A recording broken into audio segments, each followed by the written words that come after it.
여러분, 요즘 우리 사회가 정말 많이 바뀌고 있다는 거 혹시 피부로 느끼시나요? 오늘 바로 그 변화의 핵심, 정부가 앞으로 5년을 내다보고 만든 다문화 사회 계획을 한번 제대로 뜯어보려고 합니다. 과연 대한민국은 어떤 미래를 그리고 있을까요? 자, 오늘 살펴볼 내용입니다. 먼저 지금 한국의 현실이 어떤지 숫자로 딱 보고요. 그러면서 생기는 문제점들도 짚어볼 겁니다.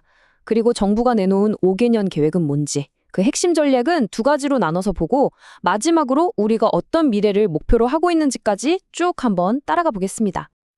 자, 그럼 시작해 볼까요? 모든 이야기는 지금 우리가 어디에 서 있는지 아는 것에서부터 출발하잖아요. 몇 가지 숫자만 딱 보시면 지금 한국 사회가 얼마나 큰 전환점에 있는지 바로 감이 오실 겁니다. 자, 이 숫자부터 보시죠. 112만 명. 이게 뭘 의미하냐면요. 2021년 기준으로 벌써 100만 명이 훌쩍 넘는 다문화 가족 구성원들이 바로 우리 곁에서 함께 살고 있다는 뜻입니다.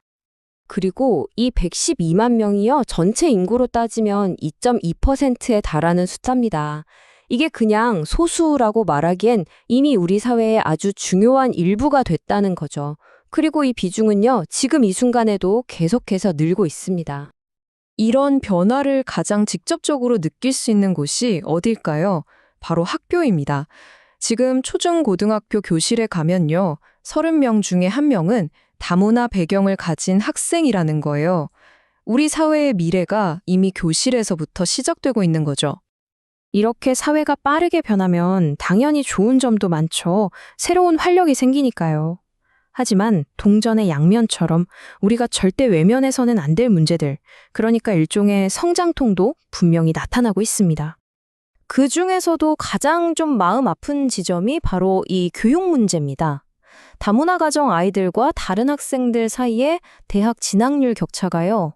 와, 보세요. 2018년에서 2021년 딱 3년 만에 거의 2배 가까이 벌어졌습니다.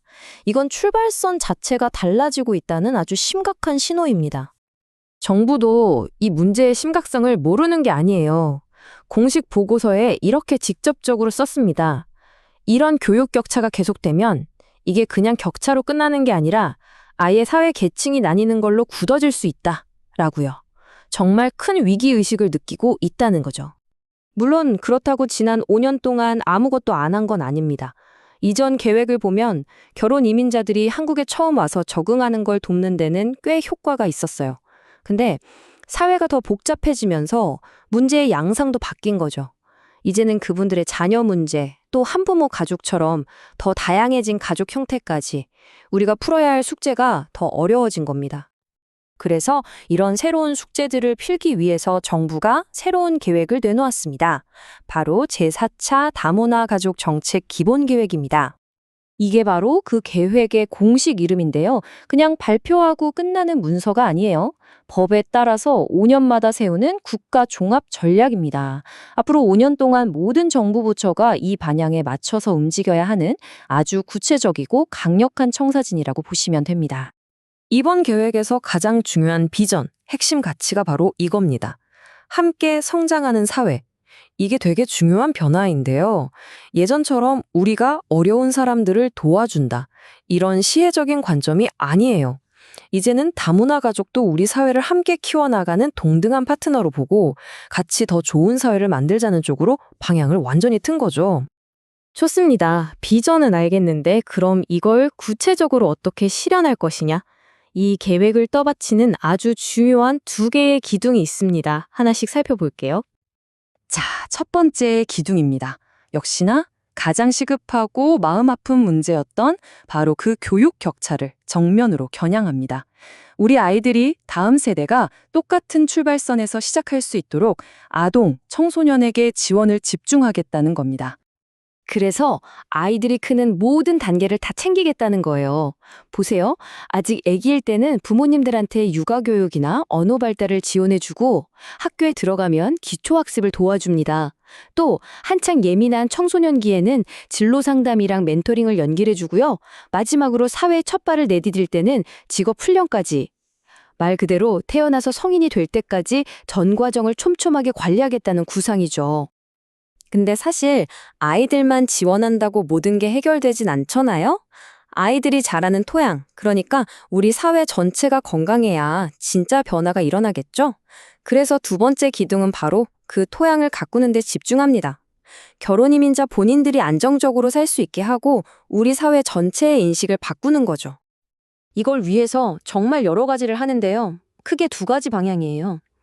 한쪽에서는 결혼 이민자들에게 실질적인 도움, 그러니까 맞춤형 직업 훈련이나 창업 지원 같은 걸로 경제적으로 자립할 수 있게 힘을 실어주고요.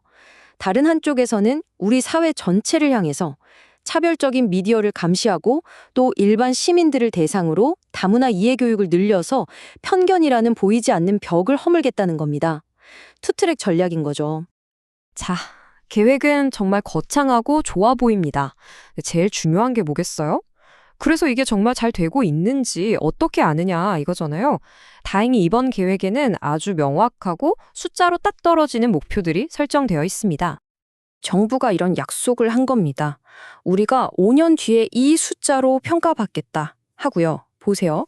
31%포인트까지 벌어졌던 학력 격차는 26%포인트까지 5%포인트를 줄이겠다.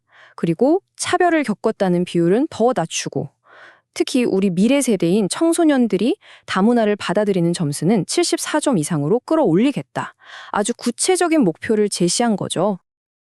네, 이렇게 정부는 앞으로 5년간의 상세한 로드맵을 내놓았습니다. 하지만 결국 이 계획이 정말 성공할지 아닐지는요, 이런 보고서 속 숫자가 결정하는 게 아니겠죠.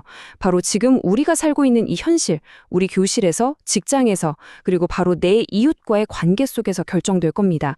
국가는 방향을 제시했습니다. 그렇다면 그 방향을 현실로 만들어 나갈 우리 사회, 그리고 우리 각자의 역할은 과연 무엇일까요?